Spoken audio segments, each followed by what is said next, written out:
Hey guys, how are you doing today? I'm doing great, thanks for asking. Actually, I'm awful. I realized I was wrong. I made a video not that long ago showing how to get the mirror screeches on your guitar, and I was wrong. I learned that it's something called frequency shifting, and I've been abusing it like crazy. I will show you how to do it today in this video, but I will also show you how to do all the other automation stuff I do. I will do step by step what I do, so that way you actually see and you understand fully where it goes in this chain, how you go about even automating the lanes.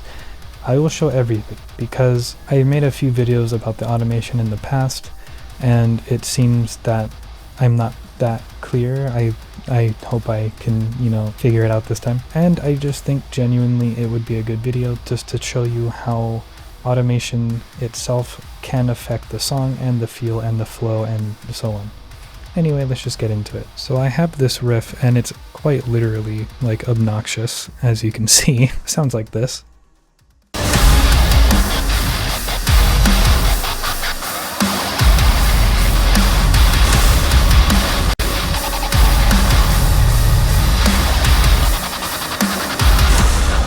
And if I were to get rid of all of the automation, it sounds like this.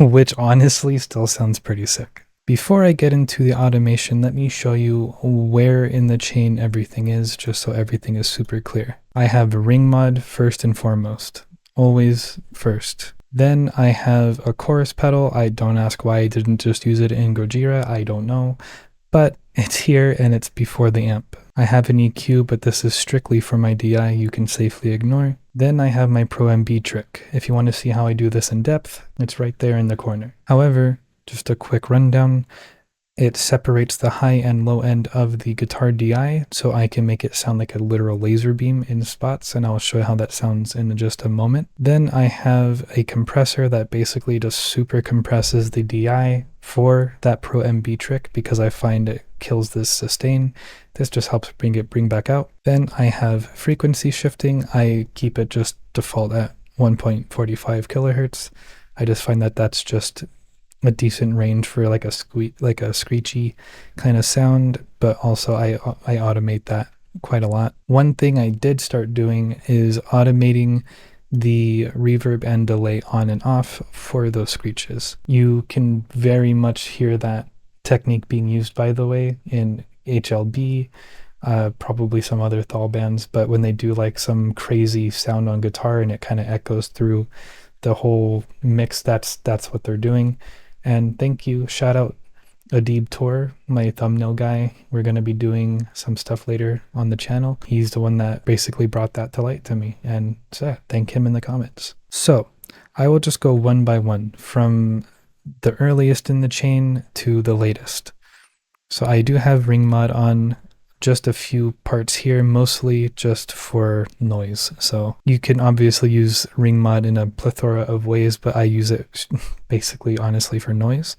And you'll be able to hear it when you see it dip down in these sections here. And the way that I choose a section to actually automate is I will highlight, Control Shift drag, and it just does the entire selection. You don't have to go around and make a bunch of points. It's just super easy. You can really hear in these two sections here.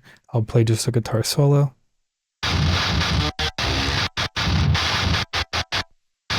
So you can hear that it's just literally making the guitar into noise. The preamp trick.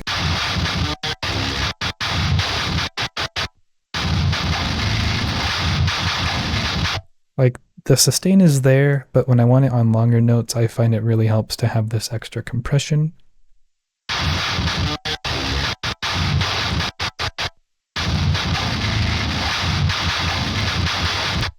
Then I have the virtual mix rack. This is just additional compression, which I probably skipped in the thing, but it's after the other virtual mix rack. For some reason, I don't know why I use two. I could just use one, so keep that in mind. I think I just honestly have it because I wanted it next to the frequency shifting, so that's also a possibility. I'm just, mad. But the frequency shifter, it will make it sound like this. really high screech. So I do automate the frequency of it right here, which you can see I pulled it down to 450, around 450 all the way up to 1.45, 900 hertz. So it really just depends on the sound that you want, but it makes it sound like this.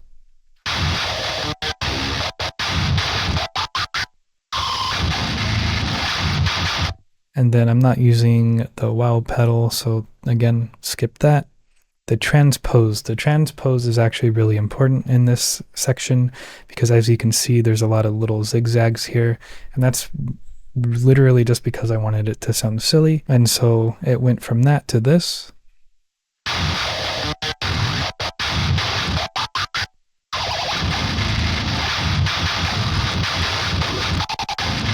And so that's a really easy way to just get something really obnoxiously stupid, but also kind of sick. All I do is I will take a note that I want to basically have that effect on, make a section at the beginning and the end of the note, and in the middle, I'll just drag it down all the way to -12. And for this section here, I literally just did it over and over for every other line on the grid. And then next I have the delay and the reverb, which I'll do together, and you'll hear that when these are active, it only echoes and reverbs those specific spots. Even if it's turned off, it will not get rid of the sound. It'll continuously echo out naturally and degrade naturally. So it turns from that into this.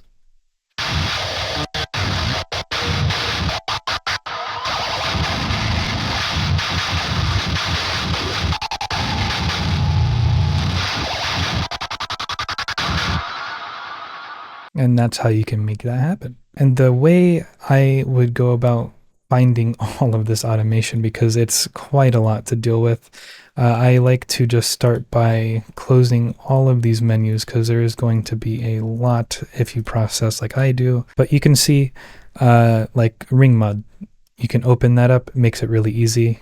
I can find the bypass automation, make that active, and then it'll show up right below the volume automation. And I have the Pro MB. You're gonna have to find, unfortunately, through a bunch of bands, the bypass active here and arm it so you see it on your lanes. And you're gonna do that for basically everything, to be honest. And the frequency shifter, the way I do that is I have the shift function active and I have the bypass function active. There is 2 bypasses, I don't know why, but specifically the second one, it will actually do what you want it to do. Another super easy way is, say I specifically want to automate the, I don't know, mix knob. So I would just mess with it just a little bit like that. Open back up my menu where it's all right here where it says all envelopes, last touch parameters, and there it is, boom, right there. And so yeah, you put that all together and you get something like this.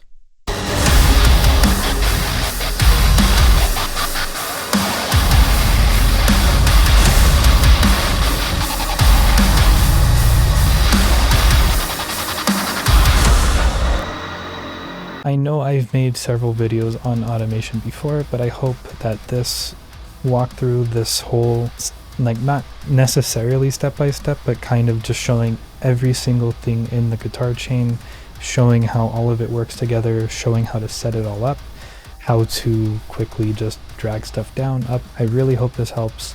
If it wasn't clear, I'm sorry, but I kind of don't want to do another video on it. So that being said, if you want to join the Discord, the link is in the description. I would be happy to answer any questions there. I'm pretty active here and there between my schedule, so yeah, just join in. If you have any questions, reach out to me there, or Instagram, whatever you prefer, and I will try and get back to you. There is a lot of stuff in the works. There is a lot of videos that I want to do. There is a possible maybe podcast, who knows, I don't know anything about it, coming soon, and hopefully get interviews going for different producers, content creators. It would be fun, nice. Keep an eye out for that, maybe. And I will be doing Loreweaver writing streams going forward every so often, maybe twice a month. If you want to access those, just turn on notifications. If you miss it, you can also become a channel member where you'll be able to basically access the entire archive of Loreweaver writing sessions. There's nothing there yet, but we're starting this Sunday, today. So yeah, I'll see you guys next time. Goodbye.